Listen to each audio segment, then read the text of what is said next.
Estamos começando mais um programa Luz para os Meus Passos, Novo Testamento. É isso mesmo. Neste programa você vai aprender muita coisa sobre o Novo Testamento. E é um programa que começou há pouco tempo. É o segundo programa que nós temos aqui na TV Canção Nova. Você já sabe que temos o programa Luz para os Meus Passos, Antigo Testamento, que inclusive já tem um longo tempo que começamos. Este é um programa novo, inédito, aqui na TV Canção Nova. Deus abençoe você, Deus abençoe sua vida. É uma alegria acolher você. Também quero acolher você que nos acompanha pelo canal do YouTube, Frei Gilson / Som do Monte, e pelo canal do YouTube de Dom José Francisco Falcão. Quero, antes de tudo, acolher Dom José, que está conosco. Sua bênção, é uma alegria imensa estar com o senhor aqui hoje. Salve, Frei Gilson, Deus abençoe sua vida. Sua vida é também uma alegria muito grande para mim estar aqui. É bom, Dom José, estarmos com um programa novo. Estamos fazendo uma pequena introdução aos evangelhos, ou seja, nossa primeira meta é estudar todas as parábolas de Jesus Cristo e as parábolas se encontram nos evangelhos, então vamos fazer uma breve introdução aos evangelhos e uma breve introdução às parábolas, tá bom? E depois seguimos estudando parábola por parábola de Jesus Cristo. Então, José, já fizemos um estudo muito bom sobre o que significa a palavra evangelho, de onde que ela veio, esta palavra, no programa anterior. E eu começo hoje perguntando para o senhor quantas vezes o Novo Testamento utiliza a palavra evangelho. 77 vezes. Nossa, bastante vezes. 27 livros, 77 vezes, eu creio, Frei Gilson, que é um número considerável. Sim. Né? E proponho agora, com a ajuda da Uniceia, que nós vejamos pelo menos as citações, não é? Qual o livro, qual o capítulo e qual o versículo, sem citar nenhum texto, porque ficaria muito demorado. Nos evangelhos, essa palavra evangelho aparece em Mateus e em Marcos. Veja que coisa curiosa, não aparece em Lucas, nem aparece em João. Nos Atos dos Apóstolos, ela aparece 2 vezes. Nas cartas de São Paulo é que essa palavra aparece mais vezes. Em Romanos, 1 aos Coríntios, 2 aos Coríntios, Gálatas, Efésios, Filipenses, Colossenses, 1 e 2 aos Tessalonicenses, 1 Timóteo, 2 Timóteo e Filémon, ou Filémon. Nas cartas católicas, nós temos somente a primeira carta de São Pedro. E no Apocalipse só aparece uma única vez. Então, é uma categoria já clássica para os cristãos. Dos lábios de Jesus nós vimos ele citando Isaías 61 e no começo da sua pregação, convertei-vos e crede no Evangelho, essa frase é dele. E a igreja, na linha de Jesus, aliás, na linha já do profeta Isaías, né? Já temos então a igreja primitiva com essa categoria clássica para designar Jesus, a sua pessoa e o seu ensinamento, sua obra, sua missão. Então, no Antigo Testamento, 3 vezes apareceu em Isaías. Exato. E abundantemente no Novo Testamento, 77 vezes. Perfeitamente. Ou seja, já era uma palavra comum. Comum. O Evangelho de Jesus Cristo, o Evangelho de Jesus Cristo. E diria até que não pode deixar de ser comum no nosso tempo de hoje, sim, né? Perfeitamente. Não podemos... Hoje se fala, às vezes, de tantas coisas nas pregações e não se fala mais do Evangelho. Perfeito. Pode-se falar do mico-leão dourado, que deve ser defendido. Não estou criticando de forma alguma as criaturinhas, mas o pano de fundo, a mensagem, o núcleo central da fé cristã é o Evangelho de nosso Senhor e Salvador Jesus Cristo. A pessoa dele, a doutrina dele, o ensinamento dele, o mistério de redenção que ele operou com sua encarnação, vida pública, paixão, morte, ressurreição e ascensão. Esse é o Evangelho para os cristãos. Então, porque quando eu vejo o número 77 no Novo Testamento, mostra que era o eixo da pregação dos apóstolos. Sim. E hoje, muitas vezes, a gente vê pregações que tem muita psicologia, tem muita história, tem muito até autoajuda, mas evangelho, às vezes, a pregação está esvaziada. Então, é preciso retornar às fontes. Perfeito. No que toca à liturgia, ninguém tem o direito de se afastar, ou de deturpar, ou de ignorar, ou de enfraquecer aquilo que a igreja, a mãe igreja, coloca na liturgia da palavra. Existe uma lógica, existe uma teologia, existe um mistério que está contido na disposição das leituras. Primeira leitura, Salmo e Evangelho. Veja, a primeira leitura é profecia, Salmo também, Evangelho é o cumprimento. Evangelho de Jesus Cristo.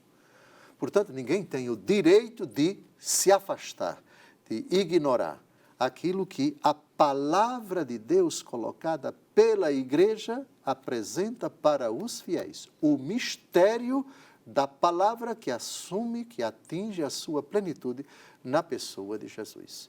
Uma homilia, nem seria homilia algo que não falasse de Jesus e que ficasse no psicologismo, no parapsicologismo, na antropologia, na psiquiatria ou na política, na sociologia. Isso, estritamente falando, não é anúncio da verdade. E não é um desprezo a essas ciências, mas não é o lugar delas. Elas têm o seu valor como auxiliares Isto. na compreensão, no anúncio, no aprofundamento da fé cristã. Mas a fé cristã é a pessoa de Jesus. Se não parte dele e não chega a ele, não é evangelho. Muito bom, muito bom. E, Dom José, nós sabemos que a autoridade do evangelho vem de Deus. Inclusive, o texto que o senhor pediu para ler falava justamente isso. Ainda eu estou aqui aberto em Marcos, no programa passado, na verdade, né? Marcos 14, Marcos 1,14, pregava o evangelho de Deus. Pregava o evangelho de Deus. Ou seja, sabemos que a autoridade do evangelho vem de Deus. Mas qual a autoridade que garante que o evangelho veio realmente de Deus? A autoridade da Igreja Católica. A frase de Santo Agostinho contra a Epístola dos Maniqueus é uma das obras da sua vasta obra. Ele escreve contra os maniqueus. No capítulo 5, parágrafo 6, Santo Agostinho diz o seguinte: eu não acreditaria no Evangelho se a isso não me movesse a autoridade da Igreja Católica. É correto, mas incompleto, você dizer que eu acredito em Jesus por causa da autoridade dos Evangelhos. Está errada essa afirmação? Não, não está errada. Mas entre estar certa e estar certa incompletamente, ou está certa exatamente, e está certa totalmente, tem uma diferença. Certo. É correto você dizer que eu acredito em Jesus por causa do Evangelho que tem autoridade. Mas quem afirma que o Evangelho tem autoridade não é o próprio Evangelho, mas uma instituição que pregou o Evangelho, que ouviu de Jesus o Evangelho. Porque a pregação veio primeiro. Exatamente.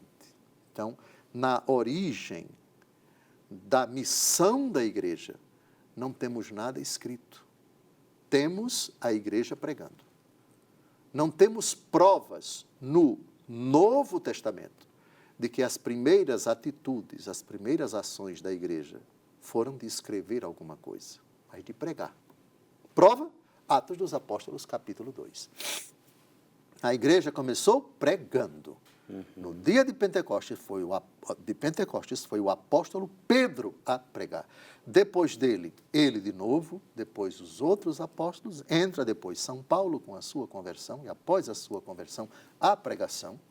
E só posteriormente é que vamos ter elementos para dizer a igreja começou a escrever alguma coisa.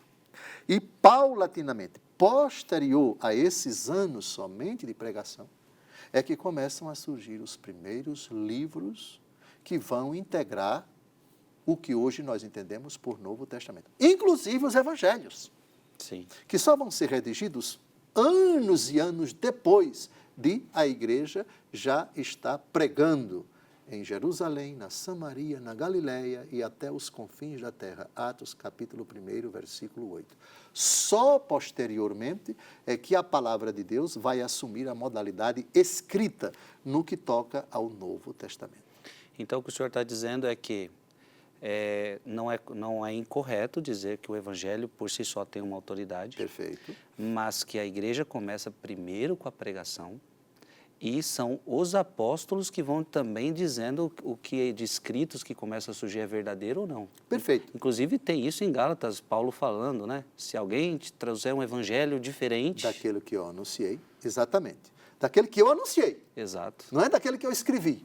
Exato. Se bem que ele está escrevendo. E os outros vão escrever. Mas veja, toda a questão, e aí os cristãos católicos não caem nesse equívoco, é equívoco, a bibliolatria. O que é a bibliolatria? É você tratar a palavra de Deus como uma realidade completamente afastada, dissociada da vida e da ação da igreja. A Bíblia não caiu pronta do céu. O Novo Testamento, como eu disse, ele foi sendo formado num lastro de tempo de cerca de 70 anos. E a igreja não teve a preocupação original, a preocupação primeira de escrever, mas de pregar. Primeiro nós temos a pregação oral da igreja. E no seio da igreja, depois da pregação oral e com ela, e na fidelidade à pregação oral, os escritos que mais para frente vão integrar o Novo Testamento é que vão aparecer espontaneamente. São Paulo sente a necessidade de escrever para aquela comunidade, Corinto, 1 e 2 Coríntios, aos cristãos da Galácia, a carta aos Gálatas, aos cristãos que residem em Éfeso, a carta aos Efésios, aos cristãos que residem em Filipos, a carta aos Filipenses, aos cristãos que residem em Tessalônica, na Macedônia, atual Grécia, 1 aos Tessalonicenses, 2 aos Tessalonicenses. Colossos, na Ásia Menor, atual Turquia, a carta aos Colossenses. E também a determinadas pessoas. A Tito, a carta a Tito. A Filémon, a carta a Filémon. A Timóteo, 1 Timóteo, 2 Timóteo. Da mesma forma, os outros livros do Novo Testamento. E a igreja não tinha essa preocupação de definir os números dos livros inspirados. Isso vai ser uma realidade posterior à morte do último apóstolo. Sim. Então, vêm as perguntas. Qual foi a autoridade que disse que os evangelhos deviam ser 4, nem menos, nem mais? Não está na Bíblia. Por favor, está na autoridade da Igreja Católica. Tire a Igreja Católica e a Bíblia, a própria Bíblia, ela não se responde, ela não se explica. Você não vai encontrar respostas sem a Igreja Católica para essas questões. Como se formou o cânon bíblico? Não, mas Pápias é uma prova de que os evangelhos, etc. Não, mas Santo Irineu de Lyon, Pápias, bispo da Igreja Católica. Santo da Igreja Católica. Irineu, bispo da Igreja Católica. Não, mas Agostinho, não quer chamar santo não? Tá bem, Agostinho, santo da Igreja Católica. Mas os pais da Igreja, todos da Igreja Católica. Não tente, por favor, buscar uma explicação como o Novo Testamento se formou. Qual o critério? Quais as autoridades? Onde está a explicação para o número 27, por que não menos e não mais? Esse número você não vai encontrar na Bíblia, vai encontrar na Igreja Católica. E a gente vai ver isso mais para frente. Isso é muito importante. Você que é católico, entender isto é muito importante. Então, que bom que estamos tendo este grande ensinamento. Eu aproveito ainda para perguntar a Dom José, pela importância dos evangelhos, Dom José, no contexto de todo o Novo Testamento, era de se esperar que na igreja primitiva, nas celebrações eucarísticas, eles acabassem ocupando, como hoje ocupam, o primeiro lugar na liturgia da palavra. Certo. Então, a gente vê um lugar de destaque do Evangelho. Então, qual seria o primeiro documento dos padres da Igreja que comprova a existência de documentos sagrados chamados Evangelhos? O primeiro documento, aí é que está a importância da história da Igreja. Você pode até estudar a Bíblia. Parabéns! Você pode conhecê-la de cor. Parabéns! Você pode ser um profundo teólogo, biblista e exegeta. Parabéns! Mas a formação do cânon bíblico, Novo Testamento, você não pode prescindir da Igreja Católica. Isto é, os documentos posteriores aos apóstolos. Sem eles, você fica bastante enganchado, bastante complicado, com bastante dificuldade para encontrar certas respostas. A Bíblia não nasceu pronta, a Bíblia não caiu do céu pronta. Primeiro, pregação de Jesus, depois pregação dos apóstolos, depois escritos dos apóstolos, depois, posteriormente, e bem posteriormente, com o passar do tempo, sem pressa, a Igreja foi discernindo quais livros deveriam ou não entrar na relação dos livros sagrados. Então, já temos aqui, vou citar São Justino mártir.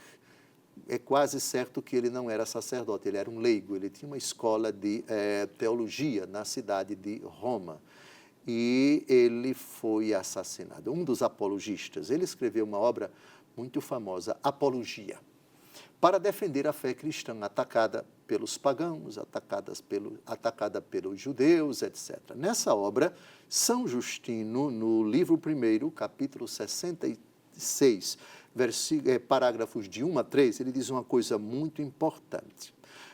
Ele nasceu no ano 100 e morreu no ano 165. Um pouquinho da vida de São Justino. São Justino nasceu em Flavianeápolis, atual Nablus, na Cisjordânia. Nablus, no tempo de Jesus, se chamava Sicar, o episódio da Samaritana. No tempo de Abraão era Siquém. Siquém no tempo de Abraão e até muito tempo depois, no tempo de Jesus, Sicar, atualmente é Nablus. Então, ele nasceu lá na Terra Santa, São Justino. Filósofo, primeiro foi pagão, mas muito estudioso, tinha sempre sede da verdade e se converteu à fé cristã. Em Roma, ele abriu uma escola, digamos assim, uma escola de teologia, uma escola de iniciação à religião cristã. E a escola, com muitos adeptos, muitos alunos. Grande erudito, era um escritor convicto, ele é considerado o melhor apologista do século II. Século I, viveram os apóstolos. Século II, o século que se seguiu a morte dos apóstolos. Então, estamos aqui bem pertinho dos apóstolos. Muito bem. Ele foi acusado de ser cristão por um filósofo que sentia inveja dele. Não suportava que ele tivesse tantos seguidores. E ele foi preso, foi decapitado, segundo a tradição. Sim, cabeça cortada. Era cidadão romano. A inveja mata mesmo, né? Literalmente, aqui no caso, São Justino, sim. 1º de junho é o dia de São Justino. Segundo a tradição, ele foi morto no ano 165. Muito bem. Então, com essa introdução desse herói da fé, apologista significa o defensor da fé. Os primeiros séculos da igreja tinham muitos apologistas, isto é, a fé cristã se difundia e, lógico, era atacada. Atacada de um lado pelos judeus, atacada do outro lado pelos pagãos. Os apologistas iam defender a fé cristã contra esses e contra esses. Com argumentos. Sim. E a Apologia de São Justino é uma obra repleta de argumentos para derrubar os contra-argumentos, seja dos pagãos, grande maioria romanos, gregos, e também os argumentos dos judeus. Sim. Vamos então ao que ele diz.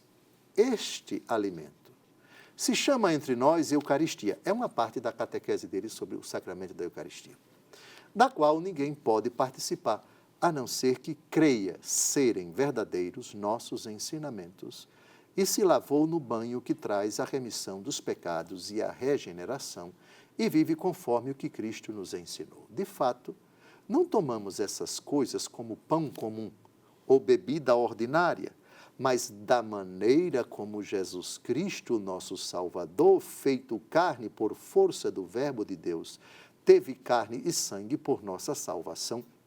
Assim nos ensinou que, por virtude da oração ao Verbo que procede de Deus, o alimento sobre o qual foi dita a ação de graças, alimento com o qual, por transformação, se nutrem nosso sangue e nossa carne. É a carne e o sangue daquele mesmo Jesus encarnado. Agora vem o que interessa. Foi isso que os apóstolos, nas memórias por eles escritas, que se chamam evangelhos, nos transmitiram que assim foi mandado a eles quando Jesus, tomando o pão e dando graças, disse: fazei isto em memória de mim, este é o meu corpo. E igualmente, tomando o cálice e dando graças, disse: este é o meu sangue, e só participou isso a eles. Então, nós temos aqui várias coisas preciosíssimas. Primeiro, nós temos um padre da igreja que nasceu quando morreu, ou alguns meses ou anos depois, morreu o último apóstolo. E ele viveu até o ano 165, portanto, morreu com 65 anos de idade. Bem pertinho dos apóstolos. Aqui nós já temos uma prova dos escritos que os cristãos consideravam sagrados, alguns já são chamados tecnicamente de evangelhos. Então, essa distinção, essa categoria, Evangelho segundo Mateus, Evangelho segundo Marcos, Evangelho segundo Lucas e Evangelho segundo João, já existia no final do século I e início do século II. E o senhor está falando bem pertinho de Cristo, e esse evangelho fica claro que era lido na missa. Exatamente. E outra coisa, para quem diz que a Igreja Católica inventou a Eucaristia como corpo, sangue, alma e divindade de Jesus, quando na verdade não é, segundo os hereges, que na verdade é só um pedaço de pão, é vinho, é um símbolo, não é o corpo de Cristo, nem a carne de Cristo. Está aqui. Portanto, não é uma interpretação posterior da igreja. Primeiro, nos lábios do próprio Jesus em João capítulo 6. Depois, a igreja já afirma, já ensina, já entende o santo sacrifício da missa, segundo as palavras do próprio Jesus. Aqui é sangue mesmo, aqui é carne mesmo.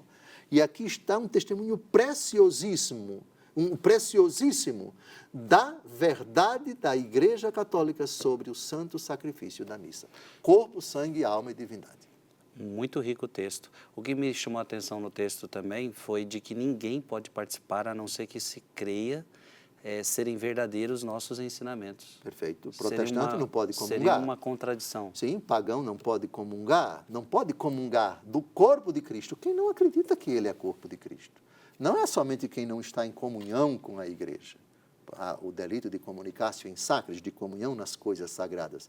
Se você não está em comunhão plena comigo, você não pode participar da mesa do pão da unidade, que é o corpo, sangue, alma e divindade de Jesus. E com muito mais razão se você não acredita que Jesus está presente, real e sacramentalmente debaixo das aparências do pão e do vinho. Pão e vinho consagrados, corpo, sangue, alma e divindade de Jesus. Não é pão, é corpo de Cristo, mas para a pessoa que não acredita, para ela é pão. Para ela é pão. Então, você não professa a nossa fé. Com relação à verdade da Eucaristia, você não pode comungar. Sim. Pode até participar da missa, mas não tem sentido nenhum você receber uma realidade que os católicos professam ser corpo, sangue, alma e divindade, e você não comunga, você não acredita nisso. Sim. Nem comunga da unidade, nem comunga da fé na verdade da Eucaristia. O senhor, não sei, talvez seja uma pergunta que o senhor não saberia responder, mas sabe-se de quem São Justino era mais ou menos discípulo aqui?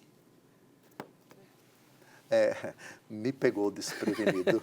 Eu quero acreditar o seguinte, se ele era filósofo pagão e residia em Roma, ele devia ter visto, devia ter ouvido muitas pregações dos papas, ou do Papa, da época em que ele se converteu. Sim. Da mesma forma como Santo Agostinho, ouvindo a pregação de Santo Ambrósio em Milão. Então, nós temos aqui São Pedro, Lino, Cleto, Clemente. Muito bem. Teria ele que nasceu no ano 100 e morreu no ano 165. Precisaria ver qual é o Papa dos, vamos colocar, 5, 10, 15 anos antes da conversão dele, não é? Que me cobre no segundo bloco, eu vou procurar aqui quais os papas, mais ou menos ali dos anos 140 até 165. Vossa Reverendíssima me pegou de supetão. Mas o que já ficou claro na resposta do senhor é que ele não chegou a ouvir os apóstolos em si. Não, isso porque ficou claro. Exato. Quando ele nasceu, ano 100, São João já tinha morrido. Entendi. Então temos São Pedro, os papas de Roma, os papas em Roma. Pedro, Lino, Cleto, Clemente. No segundo bloco eu dou uma resposta. Está acabando o nosso primeiro bloco. No segundo bloco você já vai ter esta resposta. Mas o que ficou claro é que os apóstolos já tinham morrido. Então, o Dom José já está indo na linha de raciocínio correta de que ele ouviu os papas ali que foram sucessores de Pedro, né? Um breve intervalo e a gente já retorna.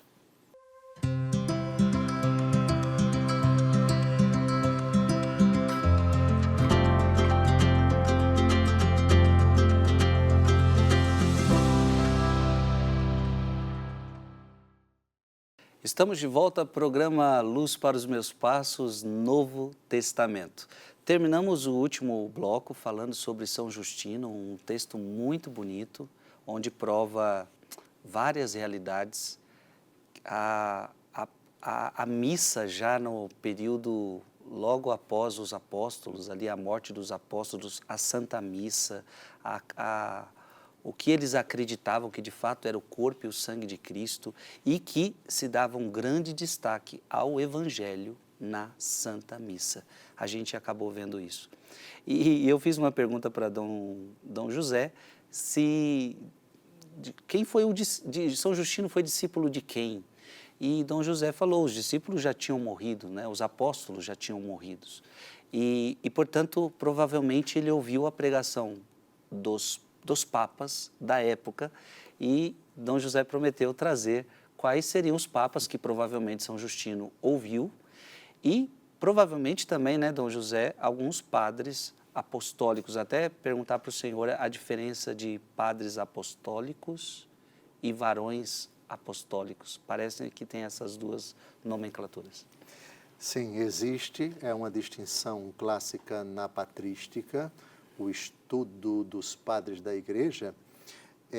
Primeiro nós temos os apóstolos. Sim.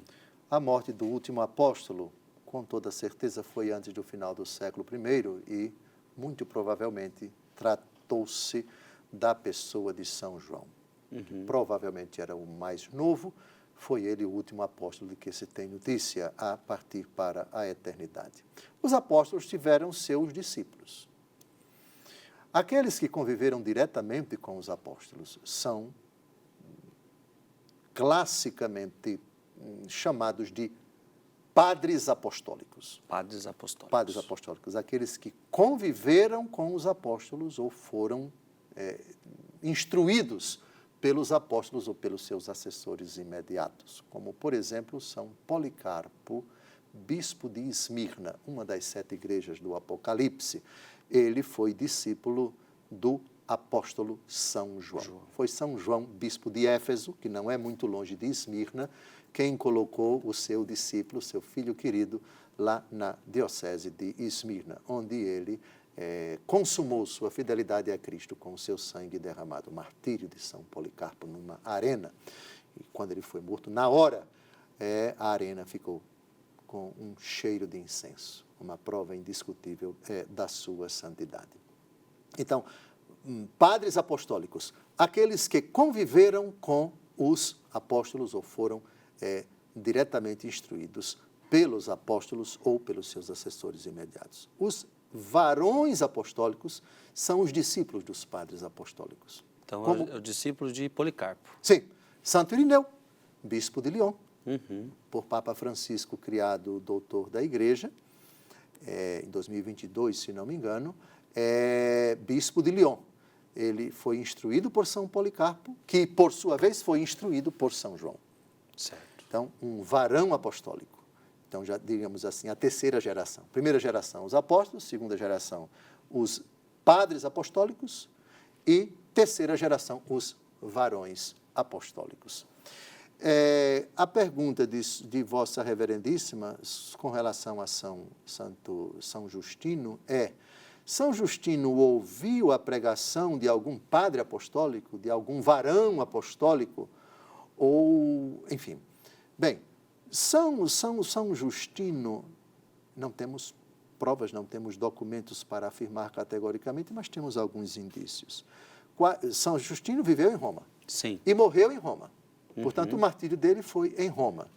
E quais os papas de São Pedro até a morte de São Justino? São Pedro, São Lino, Santo Anacleto, São Clemente, Santo Evaristo, Alexandre I Santo também, São Sisto, Telésforo, Higino, Pio I e Aniceto. Santo Aniceto,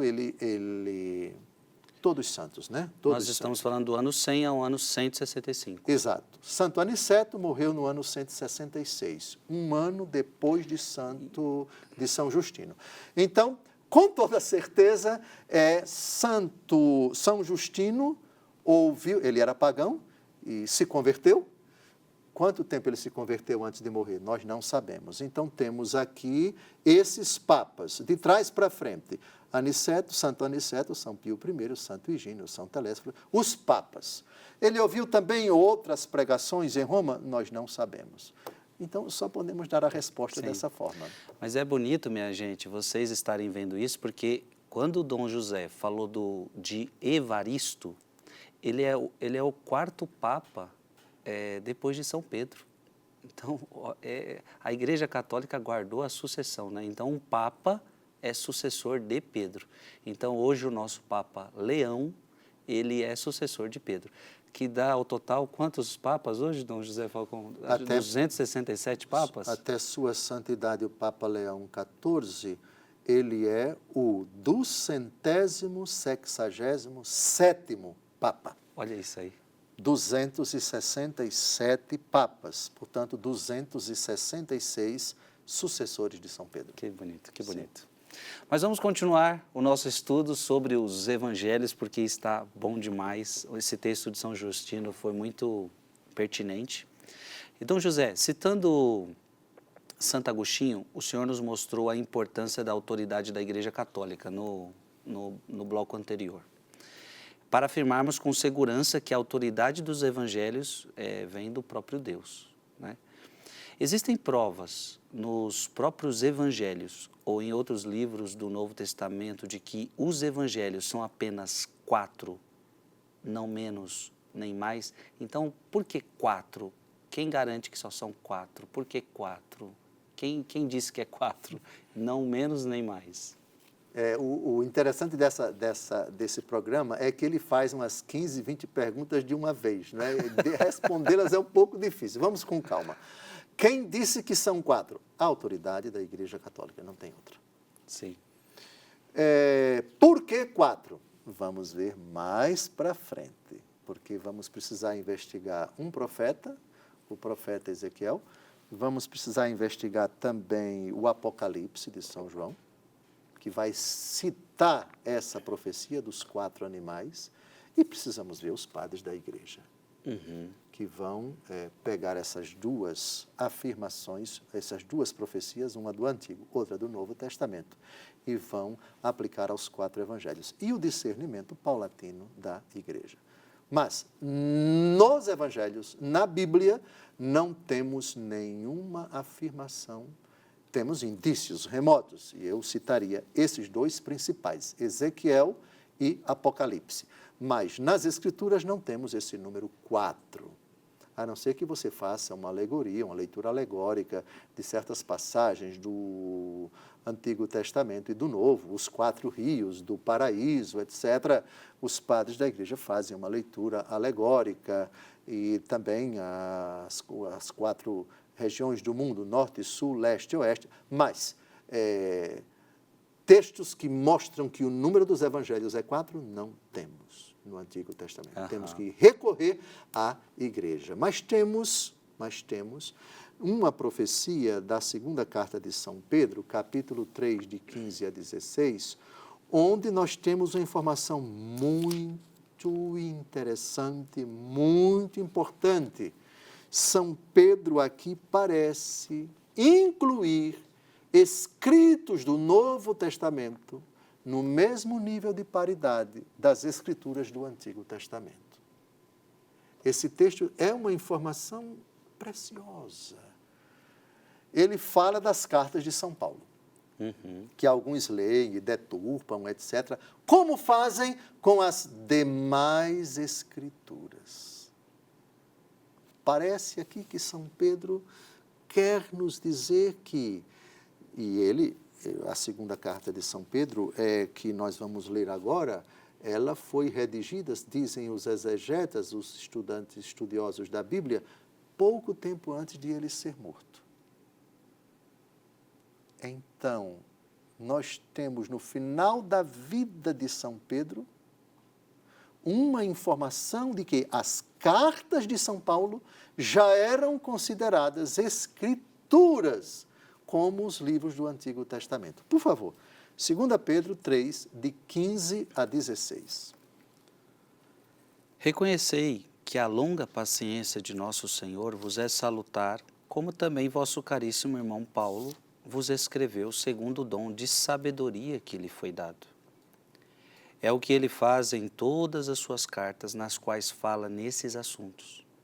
Nelas, há algumas passagens difíceis de entender, cujo sentido os espíritos ignorantes ou pouco fortalecidos deturpam para a sua própria ruína, como fazem também com as demais Escrituras. Veja que interessante. Agora leia a nota de rodapé da Bíblia Ave Maria. Essa Bíblia que o Frei Gilson está lendo se chama Ave Maria. Nós aqui temos o cuidado e vamos perceber muitas vezes ao longo desse programa, assim como fazemos no Luz para os Meus Passos Antigo Testamento, vamos considerar a tradução da Bíblia de Jerusalém, a tradução da CNBB, Bíblias muito boas. Não podemos citar todas, porque aqui não cabe tanta Bíblia.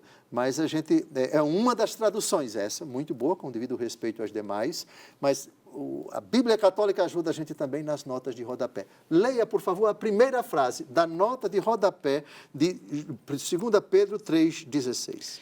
Este versículo parece indicar que as cartas do apóstolo São Paulo eram já naquele momento consideradas como fazendo parte da Sagrada Escritura. Pronto.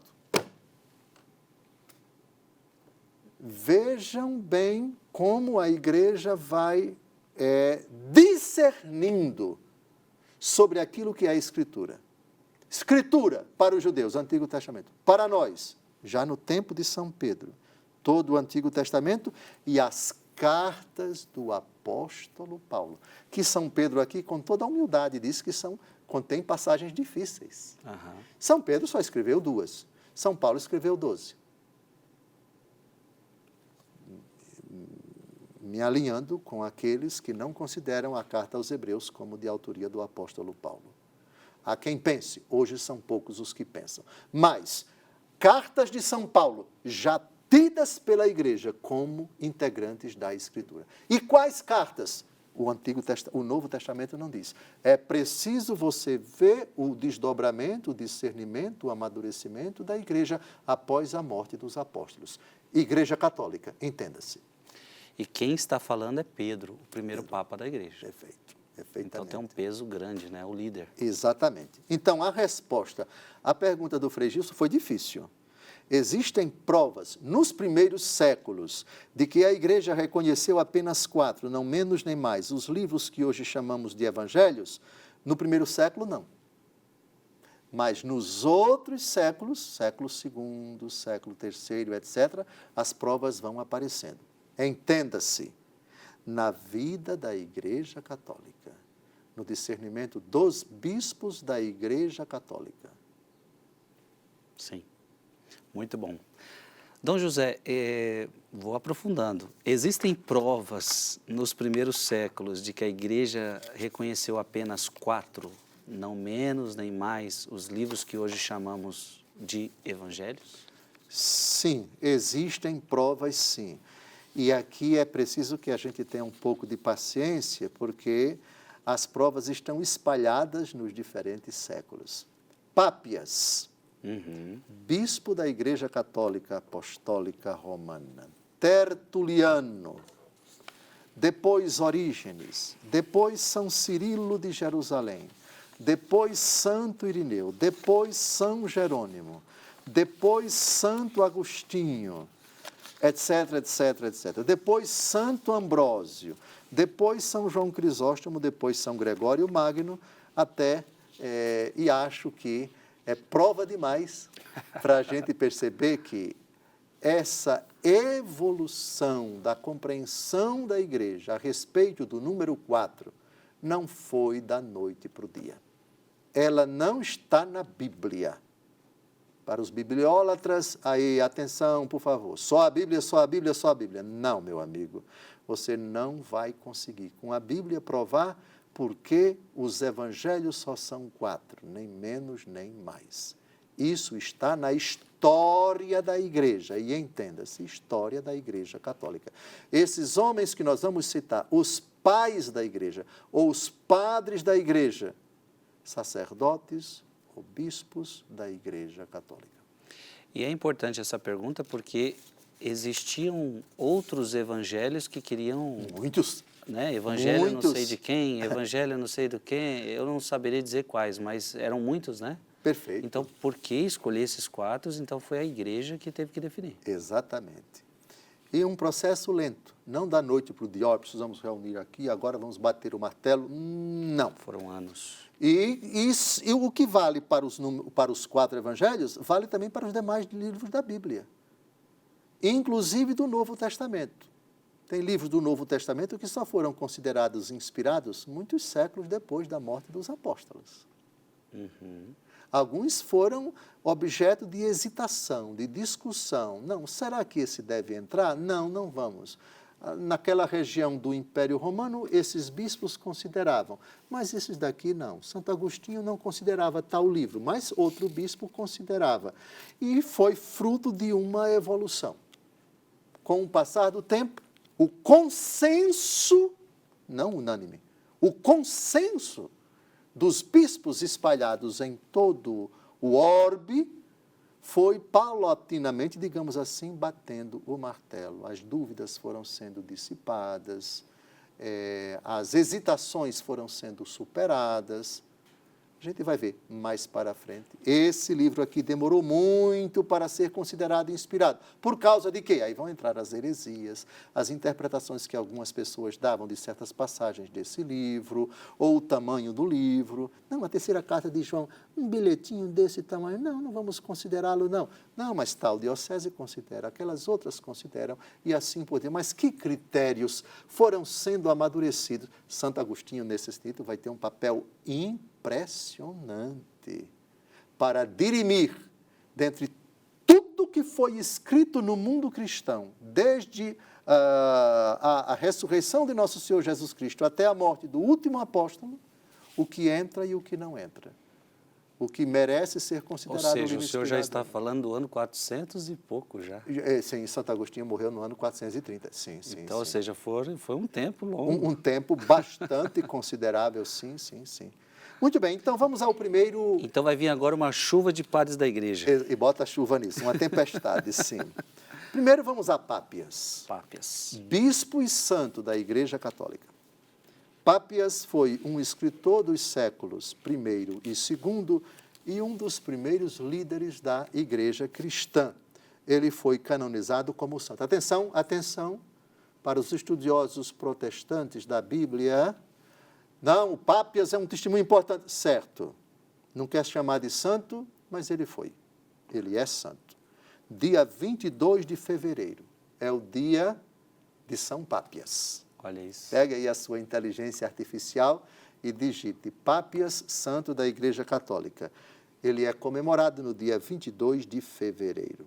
Ele foi bispo de Hierápolis, na Frígia, atual Turquia. Hierápolis fica a 22 quilômetros de Laodiceia e de Colossos. Lembra de Laodiceia, uma das 7 igrejas do Apocalipse? Sim. E Colossos, a comunidade cristã para a qual São Paulo escreveu a carta aos Colossenses. Então, fica ali, não muito longe dessas duas cidades. Ele foi companheiro de São Policarpo. Olha. Policarpo foi discípulo de quem? De São João.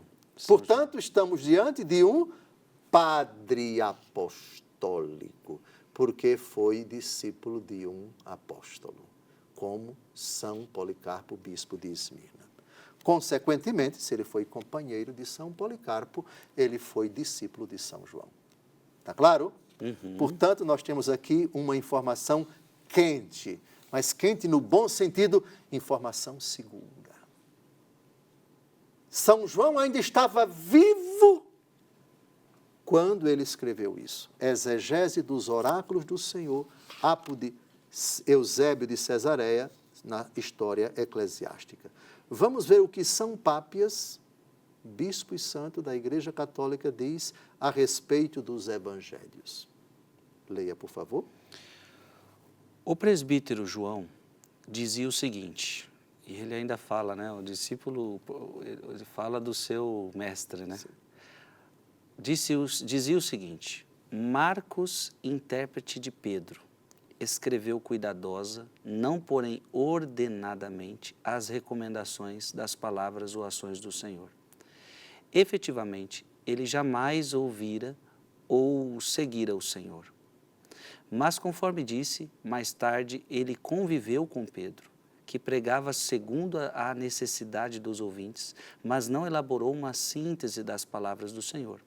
Assim, ao escrever Marcos de acordo com suas lembranças, não cometeu erros, tivera o único propósito de nada omitir do que ouvira, nem impingir algo de falso.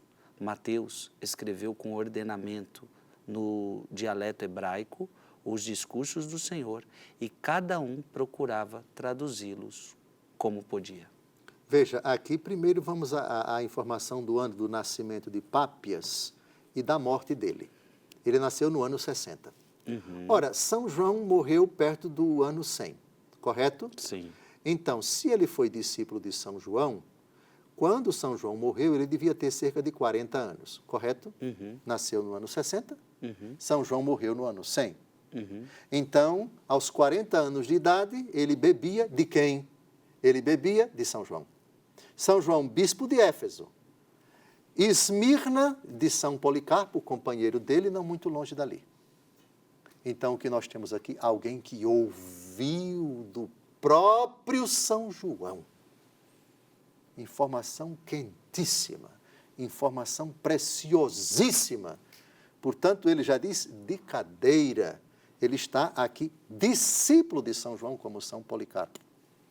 Aqui nós não temos informações sobre o Evangelho de São João, nem do Evangelho segundo Lucas, mas temos informação de Mateus e Marcos. Correto? Sim. Mas esse não é o único texto de Pápias. Podemos ir para o segundo? Vamos. Pronto. Outra passagem da exegese dos oráculos do Senhor. Pápias, com a palavra, por favor, Frei Gilson. Em teu favor, não hesitarei em aditar às minhas explanações o que aprendi outrora dos presbíteros e cuja lembrança guardei fielmente a fim de corroborar a manifestação da verdade. Efetivamente, não aprecio os que falam muito, como acontece à maioria dos homens, e sim os que ensinam a verdade. nem junto dos que relembram preceitos estranhos, e sim junto dos que comemoram os mandamentos do Senhor impostos aos fiéis e nascidos da própria verdade. No entanto, se vinha a determinado lugar algum dos companheiros dos presbíteros informar-me sobre as palavras dos presbíteros, o que disser André, ou Pedro, ou Filipe, ou Tomé, ou Tiago, ou João, ou Mateus, ou qualquer outro dos discípulos do Senhor, o que dizem Aristion e o presbítero João, discípulos do Senhor, não pensava serem tão úteis os ditos provenientes dos livros quanto o que deriva de uma palavra viva e permanente. Aqui nós temos uma informação preciosa de Pápias. Ele não só foi discípulo de São João, mas ele tomava o cuidado de se informar com aqueles que vinham de perto dele. Repare aqui o que ele diz. Informava-me sobre as palavras dos presbíteros, o que dissera André ou Pedro, os apóstolos, né? Ou Filipe, ou Tomé, ou Tiago, ou João, ou Mateus, ou qualquer outro dos discípulos do Senhor, o que dizem Aristion e o presbítero João, discípulos do Senhor. Esse Aristion aqui é um nome que eu nunca tinha ouvido falar. Pois é. E o presbítero João, discípulos do Senhor, um presbítero João. Ou seja, ele não só foi educado por São João, mas tomava o cuidado de se informar, de pegar todas as informações. Vocês que também conviveram com ele, vocês que estiveram com eles, me digam aqui, etc. Então, o cuidado, digamos, a honestidade intelectual de São Pápias de passar a limpo as informações. Então, ele não somente auriu como o seu companheiro São Policarpo, do próprio São João, mas também ele obtinha informações dos outros que conviveram com os outros apóstolos. Essa informação é preciosa. Uma informação preciosa que ele deixa claro que eram presbíteros, né? Exato. Já eram presbíteros, está bem claro aqui, né? Sim. Houve uma ordenação, Cristo ordenou-os mesmo. Perfeito. Como estamos a menos de 2 minutos do final, não dá para a gente já entrar no tema de Tertuliano, mas Tertuliano é outro documento, outra prova, outro testemunho preciosíssimo a respeito do lento discernimento da igreja a respeito do número 4 para os evangelhos. A coisa não estava clara ainda em Pápias, mas já temos informação. Tertuliano vai nascer no ano 160, portanto, no ano da morte de São Justino, um pouco antes da morte de São Justino é 165 que ele morre, né? Ele já vai nos dar mais informações a respeito do número 4. Depois a gente vai para Orígenes, depois São Cirilo de Jerusalém. Qual é a finalidade desse estudo dos padres da igreja? Mostrar que o número 4 não apareceu da noite para o dia para a igreja. E a consciência de que os evangelhos são 4 é uma consciência tardia, isto é, alguns séculos depois da morte dos apóstolos. Igreja Católica, Igreja Católica, Igreja Católica. Muito bom. Gente, o bom aqui é que não são falácias. Dom José não está fazendo falácias. Ele está provando. Então, ele não está dizendo, olha, foi assim que aconteceu e pronto, acabou, você acredita em mim se quiser ou não. Ele está te trazendo documentos oficiais que você pode achar, se você tiver coragem aí ou vontade, você pode achar esses documentos. E esses documentos são provas cabíveis do que está sendo tratado aqui. O programa está chegando ao fim, semana que vem a gente se encontra e foi muito bom ter você aqui na TV Canção Nova. Vamos pedir a bênção de Deus. Abençoe-vos Deus Todo-Poderoso, Pai e Filho e Espírito Santo. Amém.